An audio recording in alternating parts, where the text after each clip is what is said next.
சமீபத்தில் கன்னியாகுமரி, திருநெல்வேலி, தூத்துக்குடி, தென்காசின்னு பல தென் மாவட்டங்களில் பெய்ஞ்ச கனமழையில் பாதிக்கப்பட்ட மக்களுக்காக விஜயனுடைய மக்கள் இயக்கம் சார்பா அவங்களுக்காக ஒரு நிவாரண உதவி செய்யணும் அப்படிங்கிறதுக்காக இன்னைக்கு விஜயே பார்த்தீங்க அப்படின்னா அந்த மக்களை நேரில் சந்திச்சு அவங்களுக்கு நிறைய உதவிகளை செஞ்சிருக்காரு. குறிப்பாக பார்த்தீங்க அப்படின்னா பெண்களுக்கான பல மளிகை பொருட்கள் அடங்கிய ஒரு விஷயத்தை கொடுத்திருக்காங்க. அதே மாதிரி உயிரிழந்த குடும்பங்களுக்கு பார்த்தீங்க அப்படின்னா 25,000 ரூபாய் பார்த்தீங்கன்னா அவங்களுடைய குடும்ப உறுப்பினர்களுக்கும் கொடுத்திருக்காங்க.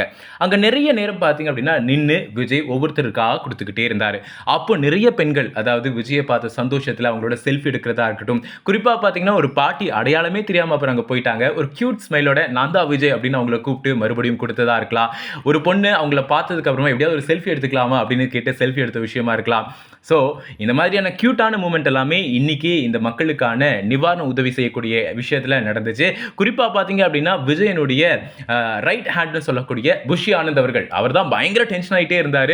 உங்களெல்லாம் என்னடா பண்ணுறது அப்படின்லாம் தெரியல, அதெல்லாம் கத்திட்டு இருந்தார். அப்போ கூட பார்த்தீங்கன்னா விஜய் அவரை பார்த்து கூல் கூல் கூல் அப்படின்னு நம்மளுடைய கேப்டன் தோனி ஸ்டைலில் விஜய் ஒரு மாதிரி ஸ்வாகாக சொல்லியிருந்தார். விஜயோடைய இந்த ரீசெண்ட் லுக்குமே பார்த்தீங்க அப்படின்னா பயங்கரமாக சோஷியல் மீடியாலையும் ட்ரெண்ட் ஆகிட்டே இருக்கு. இதே மாதிரி தொடர்ந்து நிறைய அப்டேட்ஸ் தெரிஞ்சுக்க நம்ம சேனலை மறக்காமல் ஃபாலோ பண்ணுங்கள்.